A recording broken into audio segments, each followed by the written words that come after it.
Before we start with the video, I just want to say something really quick. I'm not here for the classic that talk about how the music industry is changing or the classic AI will replace everything speech.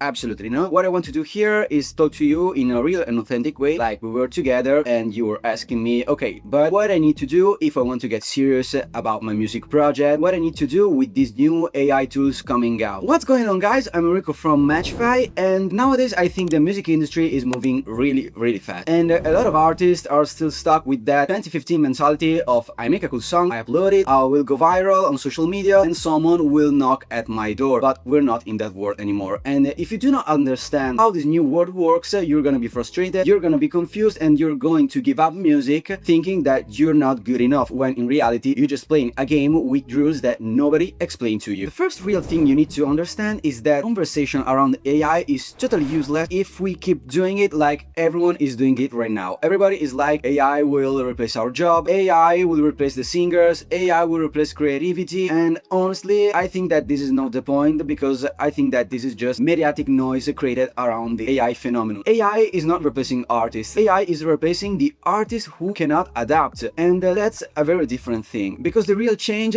is not that AI makes a song, but the real change is that the skill required to be an artist nowadays are totally different from the skill that were required, I don't know, like 5-10 years ago. Right now, if you want to be taken seriously as an artist, you're not just a musician, you're basically owner of your own music company, and you're basically the director of a small communication company that has your name on it. If you think about it, it makes sense. Like, music is the emotional part, yes, but the part that makes your project survive is everything built around it. Maybe how you communicate, the content you make, how you keep attention of your fans, how you make people stay with you. All of this thing created around your music project. I think that AI is just accelerating this gap, because now the technical part is easier, making a good sounding demo is much easier, and finding reference sound is easier. I'm not saying that you're going to be famous in 2 days, but what I'm trying to say is that approaching to music and trying to stand out is much more easier with the tools we have rather than 5 or 10 years ago. So the part you need to really stand out, that is really rare nowadays,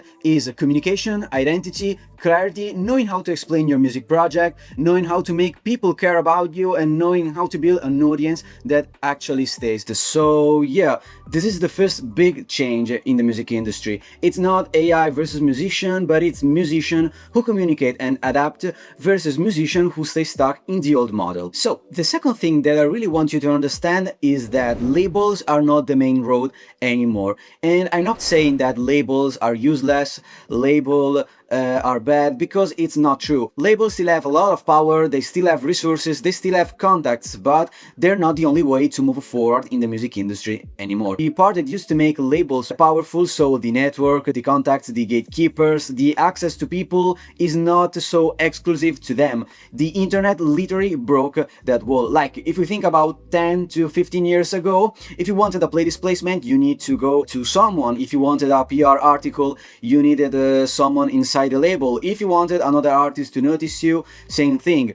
You needed the guy who knows this guy, etc, etc. It was all based on connections that normal artists couldn't access. But now the community is the new label, the network is the new label. If you know how to build connections, if you know how to talk to people in your space, in your niche, if you know how to stay consistent and be present, you can get the same opportunities that only labels could give you before. And this is exactly why platforms like Matchfy exist. Not because they replace a label, but because they replace that old wall between you and the music industry.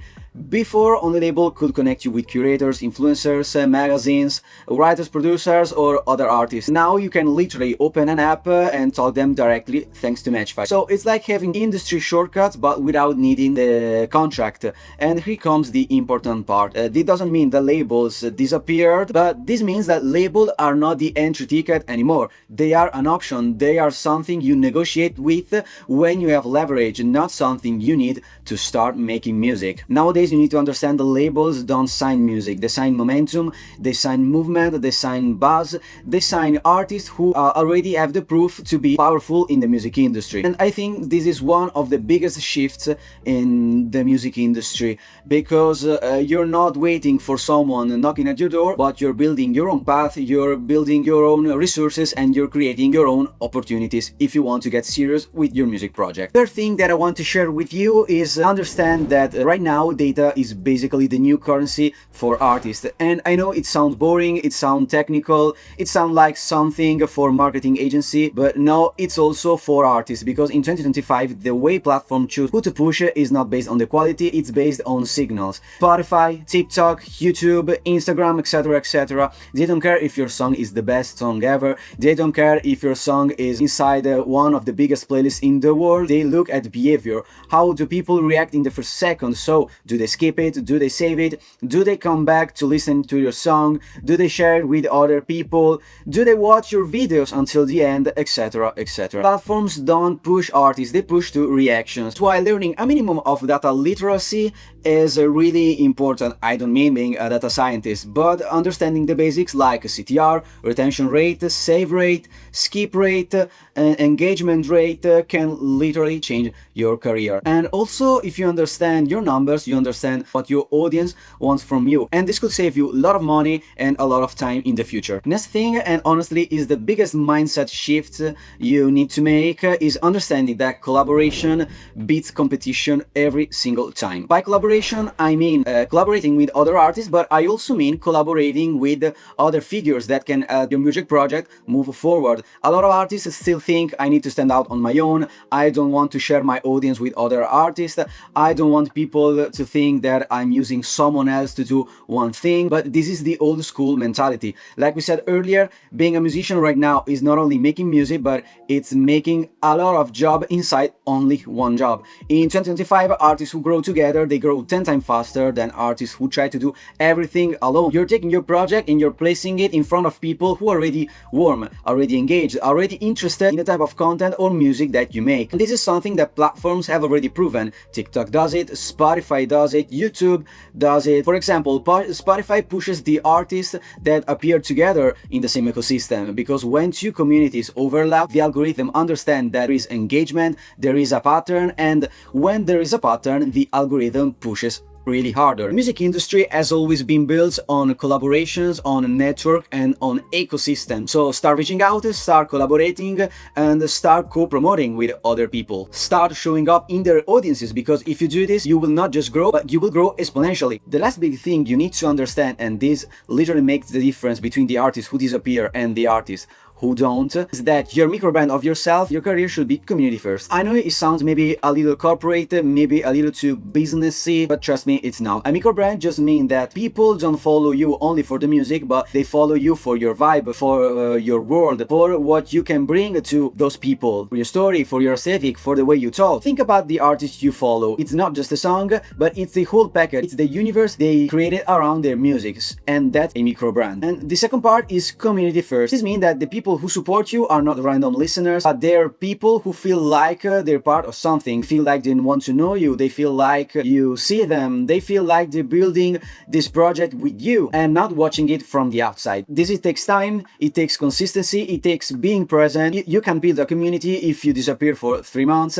and then you come back like, hey guys, new song out, listen, stream it on Spotify. Or also you have 0 posts on Instagram and no biography on Spotify. Community is not about posting when you need streams, but community is about creating a space where people want to stay, they feel comfortable with you, even when you're not releasing anything. And this is why platforms like Match5 become super interesting, not because they're the magic tool to get famous or whatever, but because they create a real micro ecosystem where the idea of microbrand plus community actually works. You can connect with curators, you can connect with other artists, with producers, with music professionals, and with people that can really help you stand out and can really open new doors in the music industry. So it's not the classic motion where you pay for 10 playlists the day after you have billions of streams. It's a space where you actually build your own network and your own relationships with figures in the music industry. And this is what the new artist needs. Not just streams, not just followers, but people who stick, people who grow with you, and people who trust your project. Remember that 10 people that really follows you are better than 1,000 of people that knows anything about you. Okay guys, the video is now over. Do not forget to subscribe and to leave a like if you like the video. Share your thoughts in the comment down below and let us know what you want to see next on our Matchify YouTube channel. Bye bye!